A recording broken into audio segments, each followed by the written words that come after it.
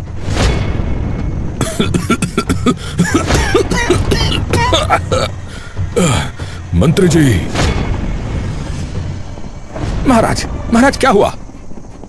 महाराज के मुंह से एक शब्द नहीं निकलता और वो सीधा जमीन पर जा गिरते हैं। हाँ? महाराज, महाराज! सैनिकों, जल्दी से राजवैद्य के पास ले चलो इन्हें। सब सैनिक तुरंत महाराज को उठाकर राजवैद्य के पास ले जाते हैं। थोड़ी देर बाद महाराज ठीक तो है ना?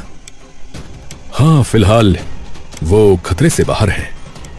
पर हुआ क्या था उन्हें वैद्य जी? उन्हें किसी ने विष दिया है। ये तो अच्छी बात है कि विष अधिक मात्रा में नहीं था, वरना इनके प्राणों का भी संकट हो सकता था। उन्होंने कुछ खाया या पिया था? वो भोजन कर रहे थे तभी ये सब हुआ? हाँ, तो हो सकता है कि उसी में विष मिलाया गया हो। सैनिकों, उन दोनों रसोइयों को बंदी बना लो। महाराज जैसे ही स्वस्थ होंगे, उन्हें महाराज के सम्मुख प्रस्तुत किया जाएगा और वहीं महाराज उन्हें उनके कर्मों का दंड देंगे। मंगतू आराम से अपने घर पर बैठा होता है कि तभी चंदन वहां आ जाता है। पिताजी, आपने क्या किया है चाचा के साथ? क्या? छुपाइए मत पिताजी, पूरे गांव में बात फैल चुकी है कि चाचा ने महाराज के खाने में विष डाल दिया था और मुझे पता है कि उन्होंने नहीं, या आपने डाला है, क्योंकि मैंने आपको देखा था उस रात वो धतूरे का फूल तोड़ते हुए। अरे अरे, क्या तू कुछ भी बोले जा रहा है? मैं क्यों करूंगा? पिताजी, उनके साथ साथ सुंदर को भी फांसी की सजा हो जाएगी। अरे भाई हैं वो आपके। अरे कुछ नहीं है वो मेरा। ठीक है, आप कुछ नहीं करेंगे तो मैं खुद कर लूंगा। ये बात मेरे छोटे भाई की जान की है, तो उसके लिए कुछ भी कर लूंगा। उसी दिन सुंदर और लालू को बेड़ियों में बांधकर महाराज के सामने पेश कर दिया जाता है। महाराज, महाराज, मेरी बात का विश्वास करें, हम ऐसा भला क्यों करेंगे? तुम दोनों के अलावा वहां और कोई नहीं होता। महाराज, ये सब इन्हीं का कार्य है। ये अवश्य किसी दुश्मन राज्य से आए हैं भेष बदलकर। आप इन्हें इनके अपराध का दंड दें महाराज। तिलकपुर राज्य के महाराज पर जानलेवा आक्रमण करने के जुर्म में आप दोनों को फांसी का दंड दिया जाता है। सैनिक तुरंत उन्हें फांसी के लिए ले जाने लगते हैं कि तभी चंदन वहां आ जाता है। महाराज, इसके दोषी ये नहीं बल्कि मैं हूं। मैं ही वो हूं जिसने आपके खाने में विष मिलाया था। क्या? जी महाराज। भैया आप। अच्छा, अगर तुमने विष मिलाया था तो फिर तुम ये भी बता सकते हो कि वो कौन सा विष था? जी बिल्कुल, मैंने धतूरे का विष डाला था महाराज। क्या ये सत्य है मंत्री जी? जी महाराज। सैनिकों, इसे बंदी बना लो। सैनिक चंदन को पकड़कर बांधने लगते हैं कि तभी मंगतू भी वहां आ जाता है। अरे ये सब क्या हो रहा है महाराज? मेरे बेटे को क्यों बंदी बनाया जा रहा है? क्योंकि तुम्हारे बेटे ने ही महाराज को मारने का षड्यंत्र रचा था। नहीं नहीं महाराज, ये झूठ है। ये ऐसा क्यों करेगा? तो फिर इसे कैसे पता कि खाने में धतूरे का विष था? मंगतू कुछ देर के लिए चुप हो जाता है। महाराज, वो विष इसने नहीं, परंतु मैंने मिलाया था खाने में। लेकिन महाराज, मैंने सिर्फ 2 बूंद मिलाई थी। मैं आपके प्राण नहीं लेना चाहता था। मैं बस ये चाहता था कि आप इन दोनों को शाही रसोइये के पद से हटा दें। इसे इसीलिए पता है क्योंकि इसने धतूरे के फूल तोड़ते हुए मुझे देख लिया था। ये सब क्या चल रहा है? आखिरकार ये षड्यंत्र है किसका? देखो, सभी के सभी सत्य बताओ, नहीं तो चारों को फांसी मिलेगी। महाराज, मैंने ही वो विष आपके घी में मिलाया था, जो कि अलग से आपके लिए आता है। आप चाहे तो उन वृद्ध व्यक्ति से भी पूछ सकते हैं जो आपका घी लेकर आते हैं। हाँ? कौन है वो? भोला काका, वही लेकर आते हैं हर हफ्ते। उन्हें प्रस्तुत किया जाए मंत्री जी। कुछ देर में भोला को महाराज के सामने पेश कर दिया जाता है। भोला जी, इस व्यक्ति को ध्यान से देखिए। क्या आपने इन्हें पहले कहीं देखा है? भोला ध्यान से मंगतू की ओर देखता है। जी मंत्री जी, इस नौजवान ने कुछ दिनों पहले मेरी सहायता करी थी, महाराज के खास घी को राजमहल तक ले जाने में। सब लोग ये सुनते ही चौंक जाते हैं। सैनिकों, इन सबको छोड़ दो और इसके पिता को बंदी बना लो। सैनिक मंगतू को पकड़ लेते हैं। तभी लालू दौड़कर महाराज के पैरों में गिरता है। महाराज, महाराज, मेरे भाई को क्षमा कर दीजिए महाराज। दया कीजिए महाराज। उनके बिना उनकी पत्नी और बेटे का क्या होगा महाराज? कृपया उन्हें क्षमा कर दीजिए महाराज। ये देखकर मंगतू की आंखों से आंसू बहने लगते हैं। लालू। लालू पलटकर मंगतू की ओर देखता है। इधर आ। पिताजी ठीक कहते थे रे, तेरा मन मंदिर के घाट की तरह पावन है। मैंने तेरे साथ इतना बुरा व्यवहार किया और तू आज भी मेरा इतना सम्मान कर रहा है। अरे आप भाई हो मेरे भैया। मंगतू लालू को सीने से लगा लेता है। मेरे परिवार का ध्यान रखना, ऐसा व्यक्ति बनना जैसे हमारे पिता थे, मेरे जैसा नहीं। इन्हें फिलहाल काल कोठरी में डाल दिया जाए और कल इन्हें फांसी दी जाएगी। महाराज, महाराज दया करें महाराज। महाराज क्षमा कर दे मेरे भाई को महाराज। यह अपराध तो अवश्य ही दंडनीय है, परंतु एक भूल तो भगवान भी क्षमा कर देते हैं।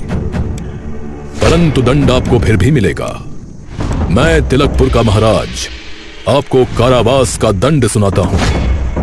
लालू मंगतू की ओर देखता है। भूल करी है भाई तो दंड तो मिलेगा ही, परंतु मुझे चिंता बिल्कुल नहीं है, क्योंकि तू है ना हमारे पिता का श्रवण कुमार।